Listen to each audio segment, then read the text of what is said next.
Oi, pessoal, beleza? É, Vamos conversar sobre a expansão territorial na América Portuguesa agora.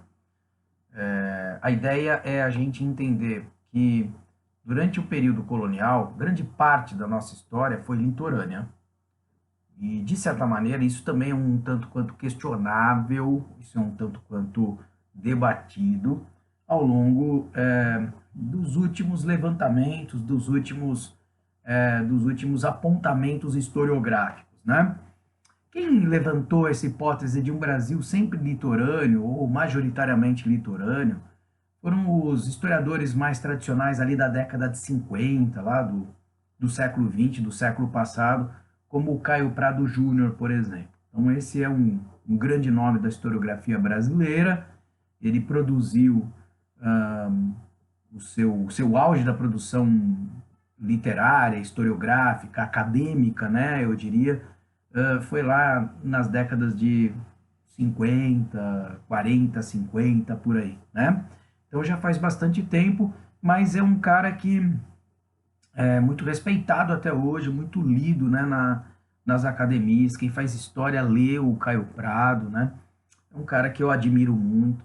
É, mas a historiografia mais recente tem debatido, né, alguns pontos organizados ou pensados por Caio Prado, porque já faz muito tempo e de lá para cá, né, muitas propostas foram levantadas, muitos estudos foram feitos e se entendeu, né? Começou-se a entender que essa história da nossa da nossa litoraneidade, digamos assim, né? Ela ela faz um certo sentido até um determinado ponto, né? Por exemplo, a ideia de você ter grandes fazendas produtoras de açúcar ao longo do litoral, voltado escravocratas, uma produção voltada para o mercado externo, com exclusividade da metrópole. Beleza. Agora, as pessoas que estão ali, os escravos, os senhores de engenho, os seus familiares, os agregados, né, os empregados domésticos, né, os moradores da casa grande, o padre ou os padres, enfim, todo esse cenário, ele precisava ser, de uma certa forma, sustentado, né, por alguém. Essas pessoas comiam alguma coisa, vestiam alguma coisa. Então, de certa maneira, você tem uma movimentação econômica aqui dentro de suporte, deve ter tido, obviamente, né, uma movimentação econômica de suporte, que é o mercado interno, né, o pequeno roceiro, o pequeno mercado, o pequeno artesão, o lojista, o cara ali na cidade, né, que vai atender juridicamente um advogado, né, as pendengas que podem acontecer, pendengas jurídicas que podem acontecer na região, né, o bispo, sei lá, o cara que está coordenando a religião, né, local, né, porque dentro dos engenhos você vai ter uns pequenos padres, párocos, eles estão dentro de uma congregação que provavelmente funciona numa cidade próxima. Então, turminha, tem muitas variáveis aí que você pode entender como suporte, né? Você pode pensar como suporte para a própria economia principal. Se a gente pode pensar que a economia principal é o açúcar, por exemplo, durante muito tempo foi o açúcar, né, lá do século XVI ao XVII, ao final do XVII, e que esse açúcar ele é oriundo de uma produção escravocrata voltada para o mercado externo, todo esse aparato interno aqui, né, não é de se jogar fora. A gente vai ter um trabalho de suporte, uma economia de suporte por aqui que é extremamente importante. E uma dessas atividades de suporte, que a gente pode chamar de atividades secundárias, né, ou setores secundários, não secundário no sentido de menos importante, mas secundário porque não era o que movimentava efetivamente a grana que ia para a metrópole, né? Mas era extremamente importante porque fazia as pessoas dava suporte para as pessoas sobreviverem e produzirem esta economia que ia para a metrópole. Então, secundário em relação à economia tida como principal, ou seja, que principal, que sobretudo vai dinamizar, né, toda a nossa sociedade, toda a vida da colônia, né? Bom, então, por exemplo, dentre essas atividades secundárias, essas atividades de suporte, estava a pecuária. E a pecuária é por si só, né, existe uma tendência, né, nesse setor econômico de internalizar, de interiorizar, né, é, o território, porque os bois, enfim, o gado, sobretudo o gado bovino, né, que eu me refiro principalmente, ele vai, ele vai se estabelecendo nas áreas de pasto. Essas áreas de pasto são próximas dos rios, por exemplo, né? É, e aí, naturalmente, ele vai sendo conduzido para o interior. Você tem as missões são interioranas, né? Os jesuítas entravam, obviamente, o foco do jesuitismo, da catequese, era o índio. O índio estava no interior, então os missionários, os jesuítas, vão se estabelecer ali, vão organizar atividades econômicas por ali, vão montar uma administração, né? Cidades que nascem em torno do jesuitismo no interior da América, né? Então, você encontra atividades secundárias que tendem a interiorizar o território. Eu diria assim, muitas vezes, elas, quando não oficiais, no caso da pecuária, por exemplo, né, vão acabar por, por desrespeitar, naturalmente, desrespeitar o Tratado de Tordesilhas. Então, acabam entrando em áreas que tecnicamente seriam espanholas. Os espanhóis nem estão sabendo direito, porque eles estão controlando as diversas áreas de Sul América, né? Então, a extensão da área portuguesa era, durante esses séculos aí, sobretudo até pelo menos o século XVIII, né? Início do XVIII, uma área que apagada para os espanhóis, tecnicamente os espanhóis, mas eles nem pensavam em ocupar, né? Porque eles tinham outras áreas que estavam administrando com muito ouro, com muita prata, com áreas muito rentáveis. Bom, então, é, a gente pode pensar, né, que estas atividades, né, elas muitas vezes não oficiais, né, são levadas a ultrapassar o Tratado de Tordesilhas. E dentre estas atividades estava o bandeirantismo, né? O bandeirantismo. Essa é uma atividade que não era oficial, né? A gente costuma aprender na escola, né? Quando a gente é mais novo, que existiam dois tipos de interiorização, né? Dois tipos de expansão para o interior ligados às expedições, né? Os bandeirantes, as bandeiras e as entradas. As entradas seriam essas interiorizações mais oficiais, vinculadas à corte. Então, são expedicionários que vão atrás, por exemplo, de metais preciosos, vão ser, vão ser munidos, né, de armas, de dinheiro, de um aparato jurídico e administrativo pela corte. Então, a corte entende estas expedições como, como uma extensão dela, como uma extensão dos seus interesses aqui na América, né? E as bandeiras seriam as entradas mais aventureiras, né?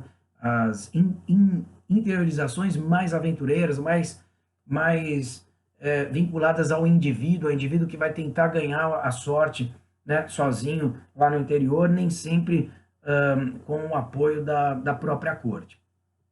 Então, essas seriam as bandeiras. Bem, estas atividades, né, as chamadas entradas e bandeiras, elas vão atrás de principalmente metais preciosos, né, mas são muito movimentadas também pela caça ao índio, né? Sobretudo, então, o bandeirantismo vai buscar o índio para ser escravizado, é, o que é uma prova de que a escravidão indígena aqui no Brasil sempre existiu, em paralelo com a escravidão negra, e nunca deixou de ser majoritária, pelo menos até a expansão ou a descoberta do ouro em Minas Gerais, pelo menos até ali, nunca deixou de ser majoritária na região de São Paulo, por exemplo. Uma área muito distante do tráfico negreiro, muito distante das principais áreas fornecedoras de escravos lá da África, né? Muito mais pobre em relação ao atual Nordeste. Então, a gente vai ter aqui, em São Paulo, uma produção agrícola muito mais frágil, com pouca condição desses proprietários de terra vicentinos ou paulistas em comprar escravos negros, que eram muito caros, então eles usufruíam da escravidão indígena. Os bandeirantes eram seus contratadores, eram seus contratados, na verdade, eram seus contratados. Eles forneciam os índios para os senhores de engenho. Iam caçá-los, então, no interior, escravizá-los. A figura do bandeirante é uma figura bastante curiosa, né? Uma figura que muitas vezes é associada ao heroísmo, ao aventureiro e tal. Mas os pintores do século XIX, por exemplo, né? Os principais pintores, Debré, por exemplo, Rugendas, viam o bandeirante como um quase índio, era um mestiço, né?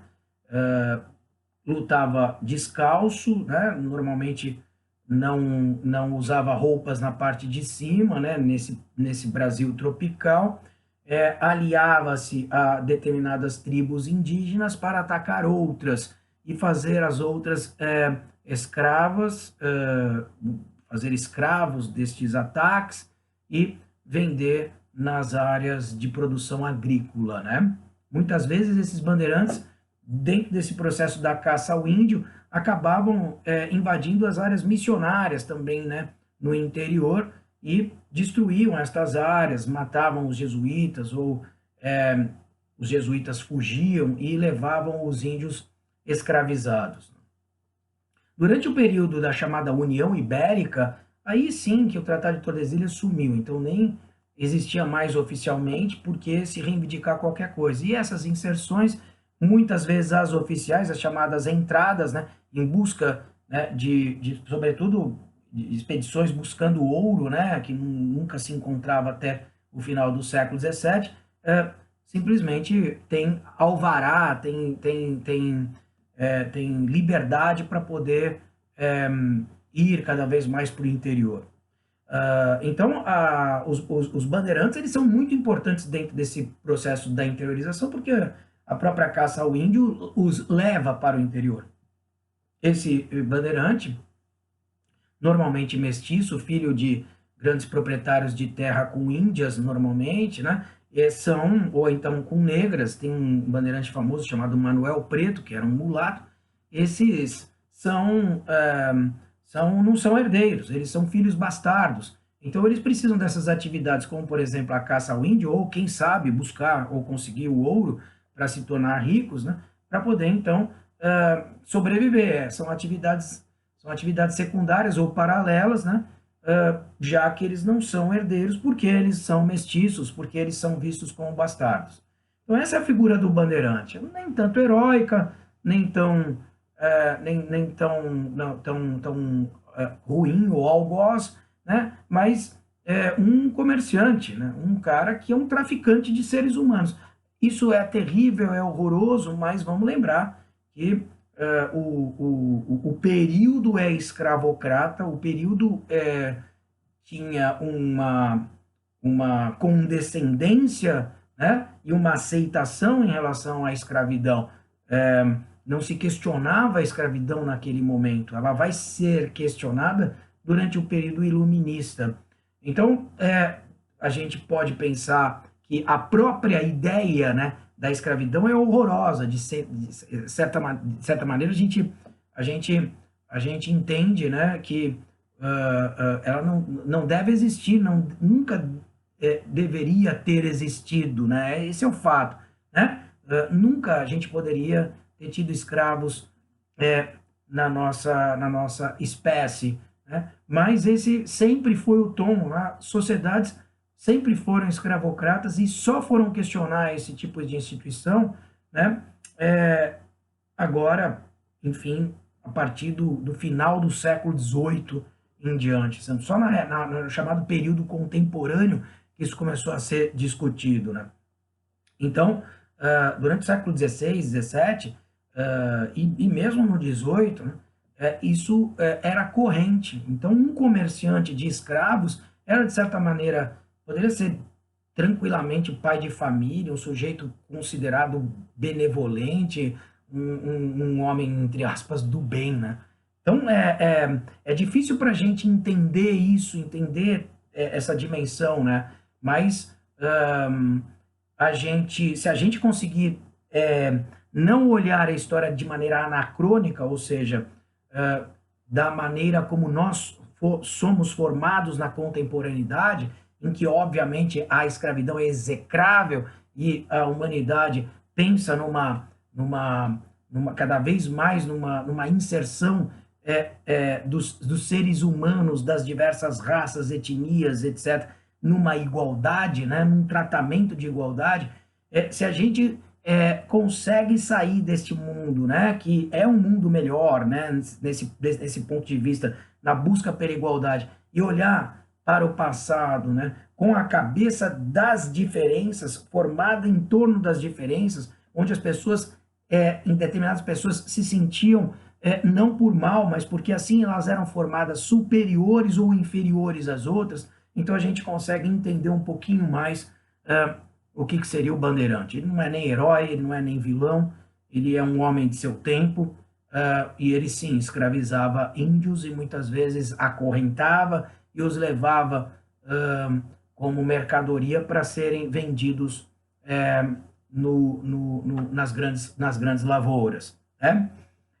De qualquer forma, né, essas atividades bandeirantes também eram ativadas para poder destruir quilombos, né, ou seja, áreas de fuga de negros e áreas de rebeldia indígena, por exemplo. Então, eles eram contratados para reprimir estas áreas de, digamos, rebeldia. A gente pode dizer, então, que esses bandeirantes eram os chamados bandeirantes de contrato. Então, tem o bandeirante de caça ao índio, né, que é isso que eu falei, que vai buscar os índios para serem escravizados, e o bandeirante de contrato. Ainda tem o bandeirante de prospecção, aquele que vai buscar o ouro e vai conseguir descobrir o ouro no final do século XVII, ali aí na região de Minas Gerais. Bem, isso tudo, né, então, são formas de interiorização.